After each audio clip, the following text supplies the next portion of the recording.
Bienvenidos a un nuevo episodio. Hoy quiero hablaros sobre algo que muchos hemos sentido: la frustración en el trabajo, el desgaste emocional y las señales que la vida nos envía cuando necesitamos parar, aunque no queramos verlo. Comenzamos. Todos hemos pasado por momentos en los que el entorno se vuelve desafiante.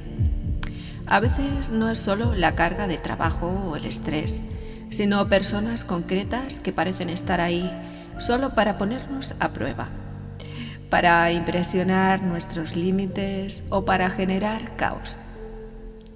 Cuando esto sucede, nos preguntamos: ¿por qué tengo que lidiar con esto? ¿Por qué estas personas siguen estando aquí? ¿Por qué, aunque las circunstancias y las personas cambien, el problema parece repetirse? Hoy quiero explorar esta situación desde una perspectiva más profunda, porque desde la enseñanza de un curso de milagros, estas personas no aparecen por casualidad. Son lo que en el curso se llaman los testigos del ego. Son reflejos de algo que necesitamos ver y trabajar dentro de nosotros. Y más allá de la dimensión espiritual, también hay señales externas que nos muestran que es momento de hacer una pausa. En mi caso, esta última semana ha sido un ejemplo claro. Las PDAs de mi puesto de trabajo no funcionaron o fallaban continuamente. Mi teléfono móvil se dañó, pedí un repuesto con urgencia, pero hubo un retraso y problemas en la entrega. Y entonces me pregunté: ¿será esto una simple coincidencia o hay algo más profundo detrás? A veces la vida no nos dice con palabras lo que necesitamos entender. Nos dice que son señales. Y si no escuchamos la primera vez, las señales se intensifican. Hoy quiero que exploremos juntas y juntos estas dos caras de la frustración: las personas que nos desafían y los mensajes que el universo nos envía para que desaceleremos. Cuando el trabajo y la frustración nos desbordan en el ámbito laboral y especialmente en entornos de alta presión como la salud, es fácil sentir que todo depende de ti y que no puedes fallar, que la exigencia es constante. Y el problema no es solo la carga de trabajo, sino el desgaste emocional que viene con la sensación de injusticia. Cuando vemos que alguien tiene el poder de mejorar la situación y no lo hace, cuando sentimos que estamos atados de manos y pies porque las decisiones no dependen de nosotros, la frustración se intensifica. Y entonces llega la pregunta inevitable: ¿qué hago con esto? ¿Cómo manejo esta sensación de impotencia sin que me consuma?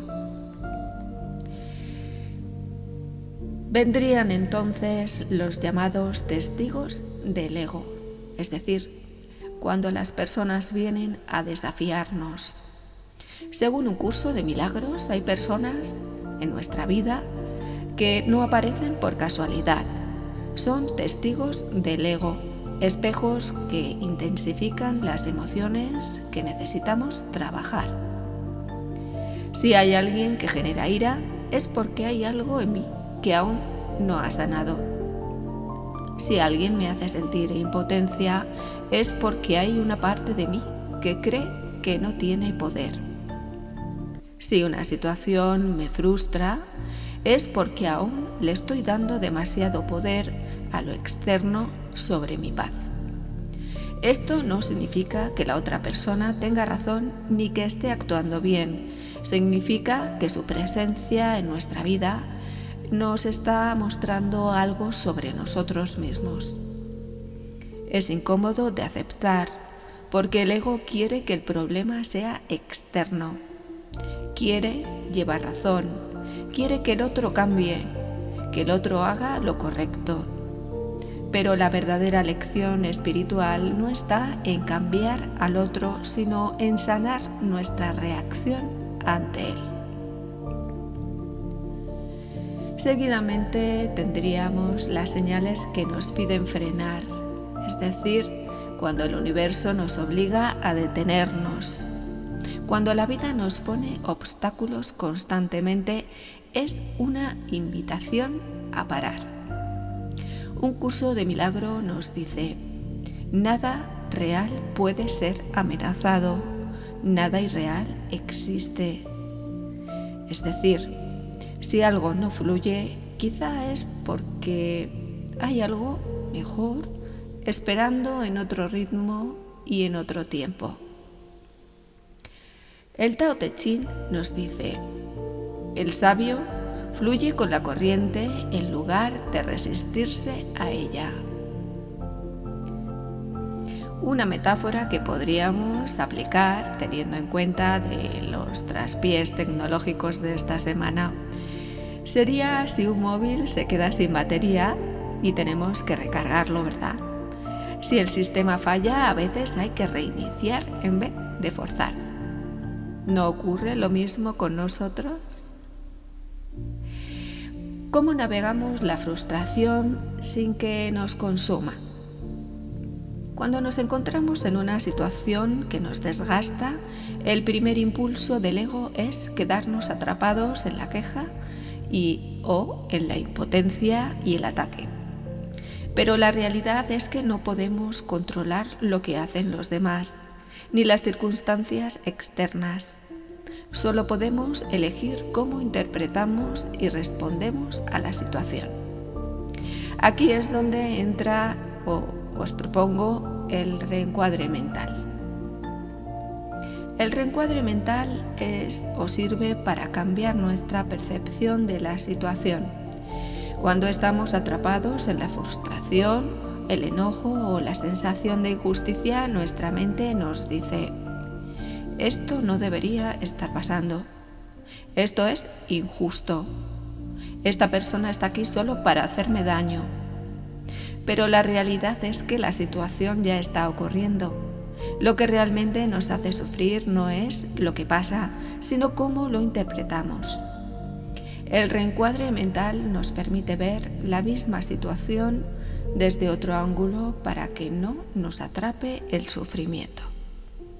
Por ejemplo, un pensamiento original sería: esta persona está aquí para hacerme la vida imposible.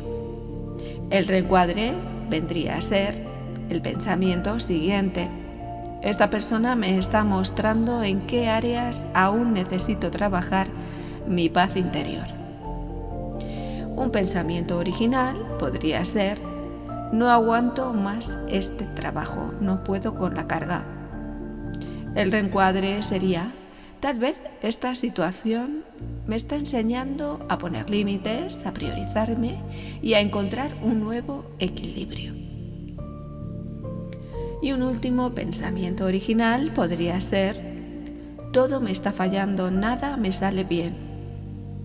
Y el reencuadre podría ser: si todo me está fallando, tal vez la vida me está pidiendo que me detenga y reevalúe mi camino.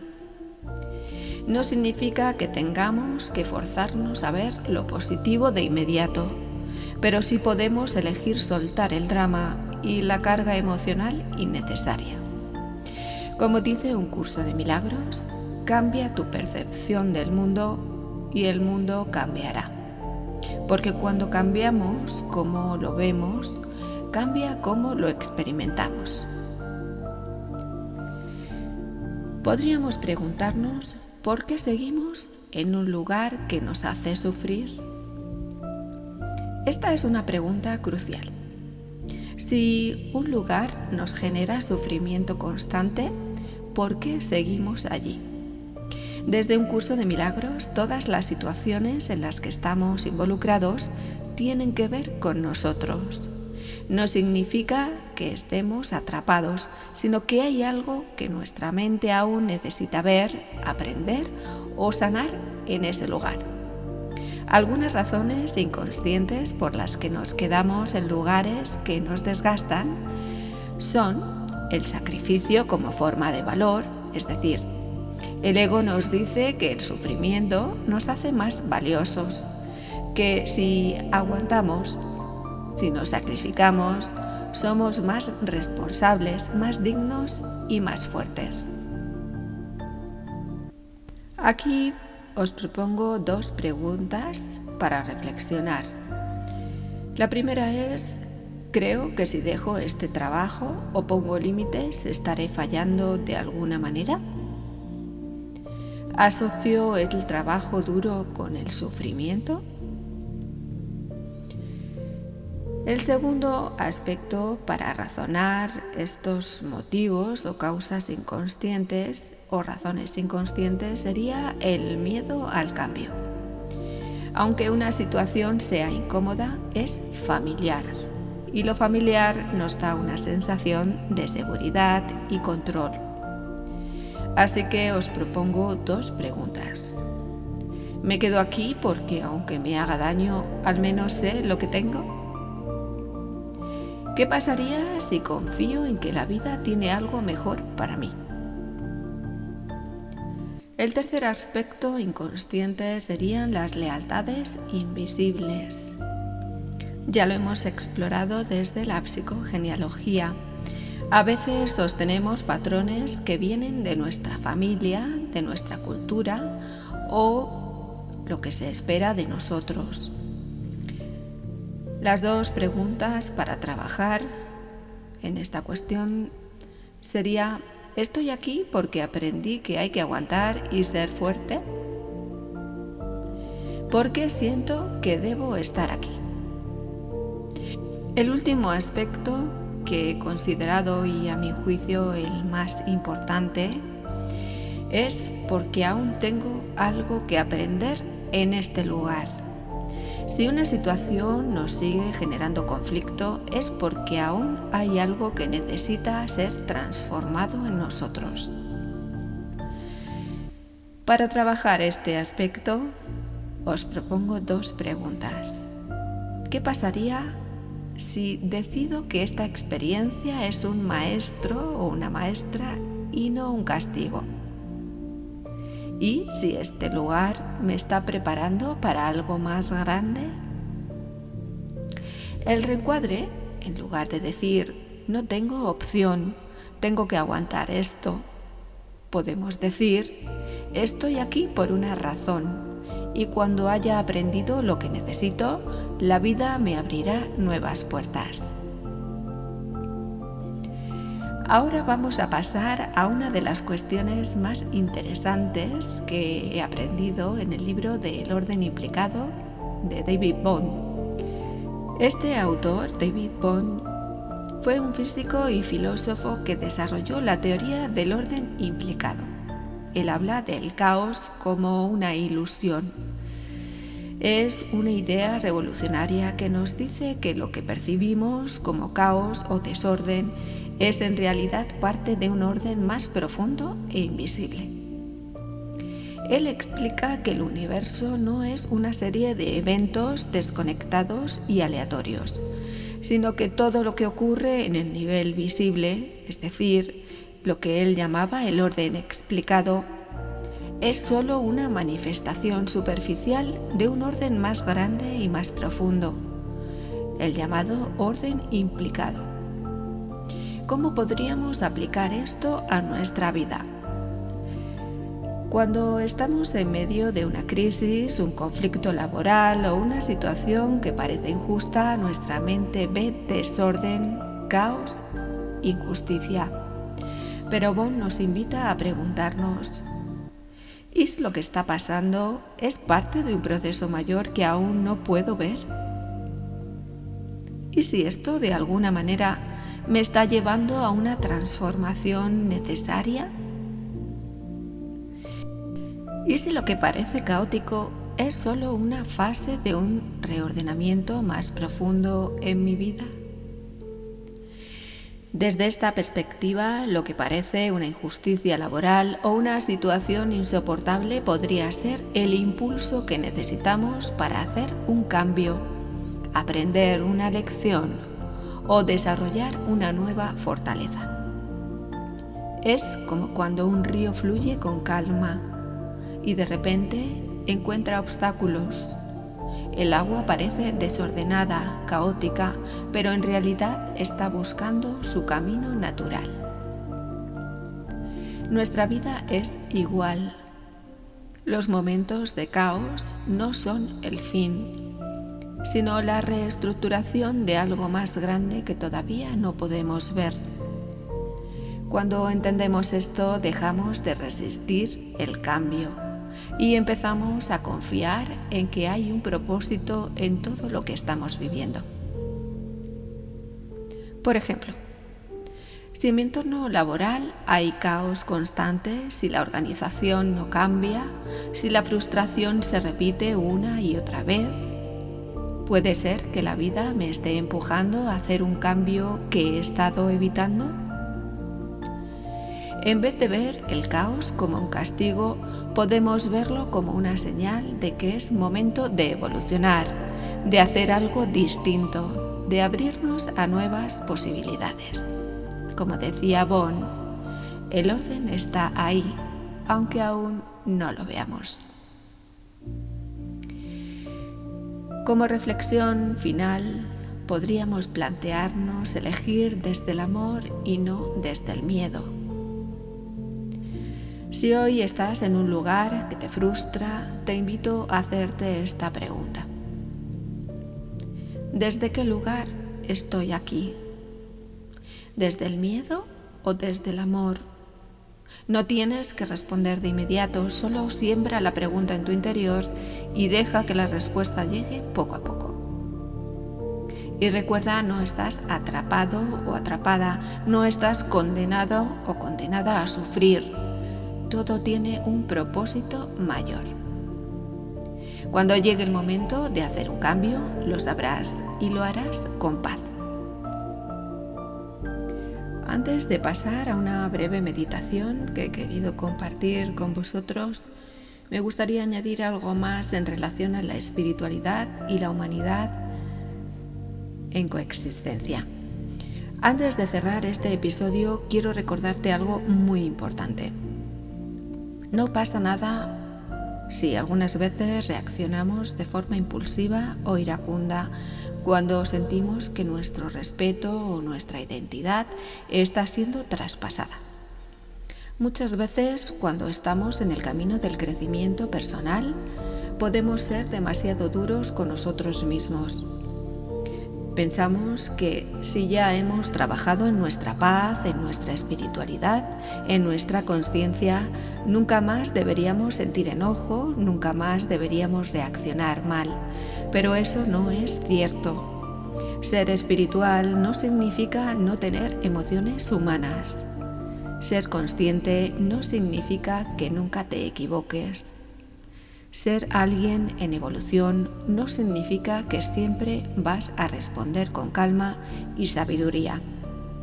Lo verdaderamente importante no es no equivocarnos nunca, sino aprender de cada reacción.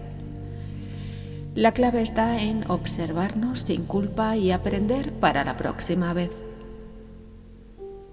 Si un día reaccionas con ira, con frustración o con impulsividad, no te castigues. No caigas en la trampa del ego que te dice ¿de qué sirvió tanto trabajo espiritual si sigues reaccionando así? En vez de juzgarte, simplemente obsérvate. Indaga, por ejemplo, en las siguientes preguntas. Por ejemplo, podríamos preguntarnos qué sentí en ese momento. ¿Qué parte de mí se sintió amenazada o dolida? ¿Cómo podría haberlo manejado de otra forma? Y en vez de aferrarnos a la culpa, podemos elegir el perdón. No me juzgo por cómo reaccioné, me perdono y elijo aprender de esto.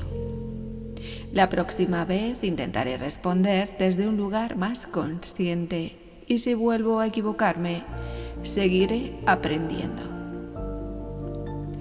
La espiritualidad no es que todo esté bien todo el tiempo, sino aprender a ver los desafíos como oportunidades de crecimiento. No estamos aquí para ser perfectos, no estamos aquí para hacer todo bien todo el tiempo.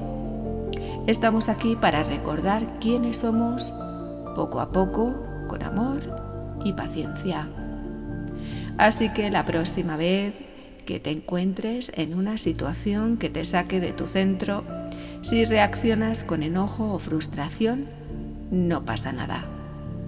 Solo obsérvalo, aprende de ello y sigue adelante.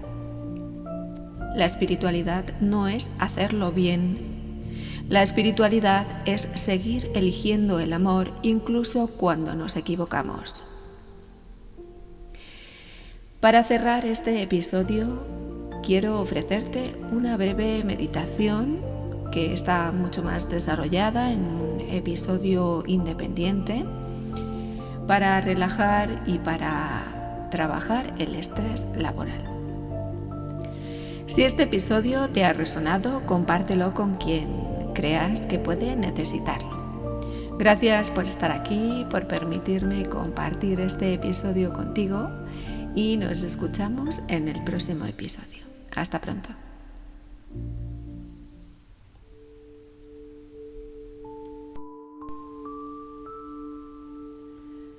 Si puedes, cierra los ojos por un momento. Respira profundo. Inhala con calma. Exhala tensión. Siente cómo el aire entra en tu cuerpo, renovando tu energía.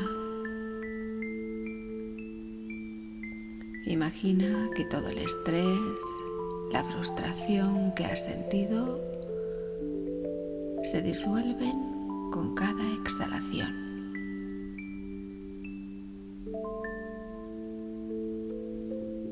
Inhala calma. Exhala tensión.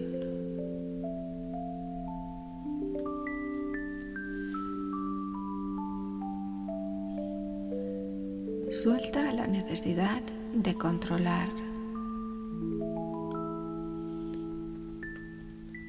Permítete confiar en que la vida te guíe con amor, incluso cuando no entiendes el camino.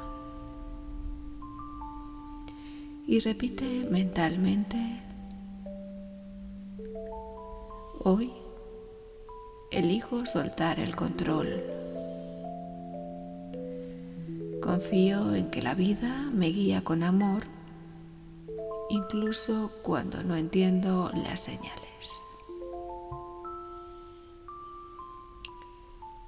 Cuando estés listo, cuando estés lista, puedes abrir lentamente los ojos. Recuerda que es una meditación breve para cerrar el episodio y te animo a que explores la meditación completa en el podcast con las músicas que elaboro yo misma para estas meditaciones y para el acompañamiento de todo el acústico del podcast. Nos escuchamos en el próximo episodio. Hasta entonces, que la paz te acompañe.